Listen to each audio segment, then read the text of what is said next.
야고보 요한이 예수님께 부탁을 합니다. 35절 봅니다.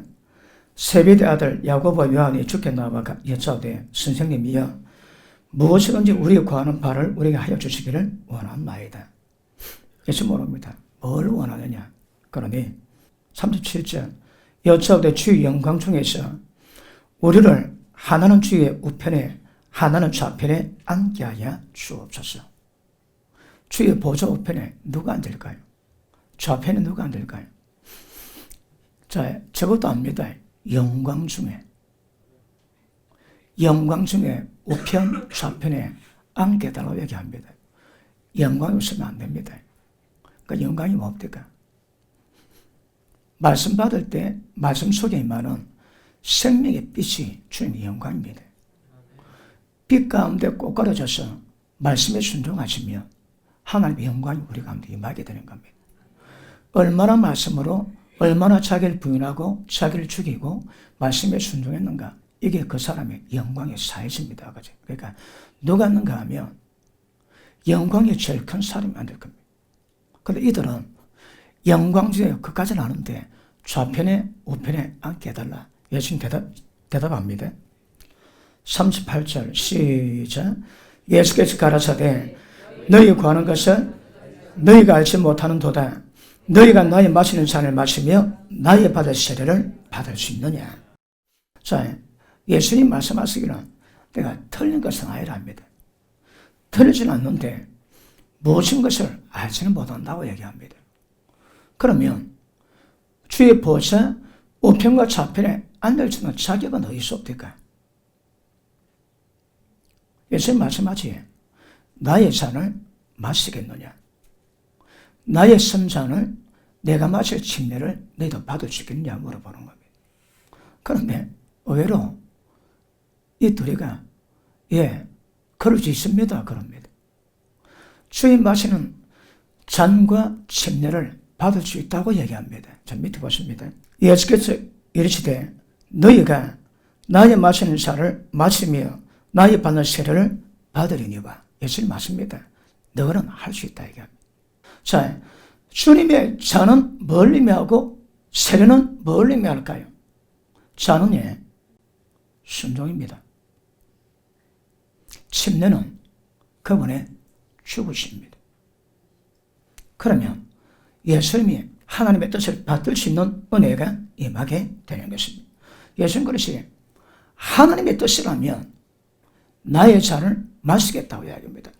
아버지께서 내게 주시는 잔을 거부하지 않겠다 합니다.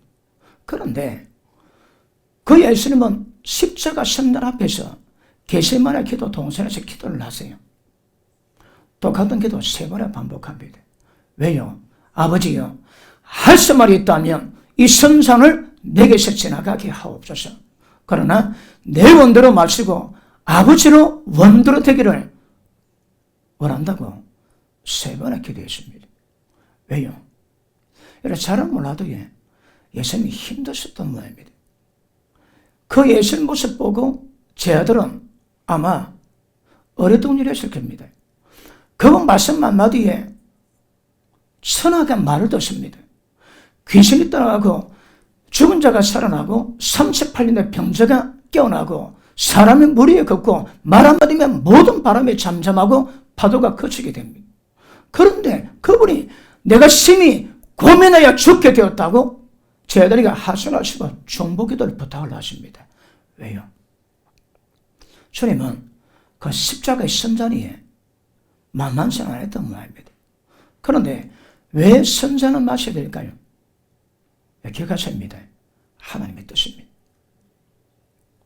하나님의 뜻이기 때문에 절대 외면치 못하는 겁니다. 예수님은 그것 때문에 인간 몸 입고 십자가 주셨는데 십자가 고통이 어떨지라도 하나님의 뜻보다 중요하지는 않습니다. 예수님께는 그렇습니다. 여러분 아시죠? 주여 주 하는 자마다 다 천국 들어갈 것이 아니요 다만 내 아버지의 뜻대로 행하는 자라야 천국 들어간대. 그럼 보십니다.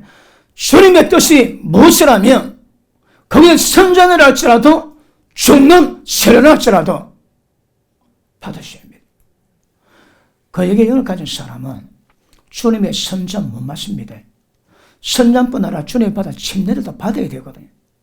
선잔 마시지 않고 침례는 절대 못 받습니다. 선잔을 마셔야 됩니다. 선잔이 뭐라고 해? 동동됨으로 취할 것을 이기지 아니하시고 오래 자기를 비워 죽기까지 복종하신 그 용성입니다. 예수님은 자기를 비우십니다. 자기를 비우시니 하나님이신데도 영광 뿌리시고 십자가의 수치와 죽으심도 예수님은 마다않고 견디셨다고 말씀하십니다. 주님 그러십니다. 보십니다. 주님의 잔을 마시는 사람은 순종의 영을 가지십니다. 어떤 상황에도 순종의 마음으로 주님의 뜻 받들어가는 은혜가 되게 중요할 줄 알겠습니다. 주님의 침례는 육체의 껍데기를 깨버린 겁니다. 그래서 생명령이 여기에서 해방되는 것을 의미합니다. 우리도 주님의 선전을 받게 되면 날마다 혼이 깨지고 육이 깨지면 내가 사는 것 아니요 완전히 주님이 살아가시는 역사가 우리 가운데 나타나게 될 줄 알겠습니다. 자, 다시 봅니다.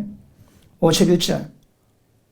내가 세상에 화평초로 온줄로 왔느냐 내가 너에게 이르노니 아니라 도리어 번성케 하려 함이로다. 이후부터 언제부터요? 예수님이 생명으로 이 땅에 불을 던지고 난 다음에 한 집에 5 사람이 있어 분쟁하되 셋이 둘이 셋이 하느니 아비가 아들과 아들이 아비와 어미가 딸과 딸이 어미와 시어머니가 며느리와 며느리가 시어머니와 분쟁하리라. 자, 우리는 의리하는 게 있습니다. 본성을 다루기는 어렵거든요. 천성 다루기 어렵습니다. 부모가 자식이 부모를 원수 삼고 못 보는 거 어렵습니다. 이거. 그런데 생명 받은 사람의 특징은 생명 아닌 어둠과는 함께 뭐합니다. 빛이 어둠과 함께 할 수 없듯 믿는 사람, 믿지 않는 사람 함께 뭐한다 하거든요. 그러니까 자동적으로 생명 받았다면 사망에 강한 사람과 분별되게 되어 있습니다. 하나님께 속한 사람이 있고 속하지 않은 사람이 있고 하나님 아는 자가 있고 모르는 자가 있고 대가 지불하는 사람이 있고 대가 지불하지 않은 사람 완전히 구별됩니다. 그러므로 생명 받았다면 이 땅에서 대가 지불이 필요합니다. 대가 지불이 뭡니까? 분쟁하십니다. 내가 화평처럼 온들로 참겠지 마라. 나는 분쟁케 하기 위해서 이 땅에 왔었다 합니다. 보십니다. 생명 역사는 대가 지불이 필요합니다. 그러나 대가 지불이 필요하다 할지라도 제일 먼저 생명이 드러나기 위해서는 어찌 될까요? 예수님 말씀처럼 침례 받으십니다. 침례 받는 것은 십자가에서 몸을 짜기는 거거든요.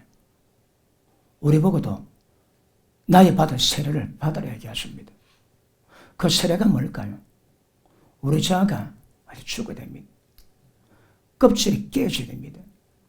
하늘의 미랄이 땅에 떨어져 썩으면 죽으면 많은 열매 놓지만 안 썩으면 하늘 그들이십니다. 우리가 하나님 생명 받았습니다. 안 깨지면 하늘 그들이십니다. 그런데 깨지면 우리 속에서 생명이 태동도의 역사가 우리 가운데 임하게 되게 될 줄 알겠습니다. 그러므로 보십니다. 예수님이 십자가는 속죄를 위한 것이고 죄를 용서하기 위함이지만 그 다음은 육체에서 해방되기 위함입니다. 왜 해방될까요? 해방돼야 생명처럼 영으로 우리가 임하실 수 있는 거거든요. 우리 보고 주님의 침례를 받으라 하십니다. 뭡니까? 죽으십니다. 자기를 죽여야 됩니다. 자기가 죽으면 껍질이 깨지면 우리 가운데서 하나님의 생명이 드러나면 많은 열매 맺는 역사가 임하게 되게 될 줄 알겠습니다. 그러므로 주님의 죽음과 생명의 해방이 주님의 침례입니다. 해방입니다. 영의 해방이요 생명의 해방입니다. 그분이 우리 가운데 계십니다. 우리 우리 혼이 딱딱합니다. 혼이 깨지면 우리 속에서 그분 생명이 나오게 되고 영의 역사가 흐르게 되는 은혜가 임하게 되게 될 줄로 믿습니다. 주님 저편을 안고 싶다면, 아닙니다. 저편도 말고 천국에만 들어가고 싶다면 주님 마실 선장과 주님 받을 침례를 받으셔야 합니다. 물어보십니다. 너도 받을 수 있겠느냐? 그런데 야고보 요한은 막 눈썹이나 까딱으로 주저함없이 할 수 있다고 고백합니다. 알고 계실까요? 모르고 계실까요?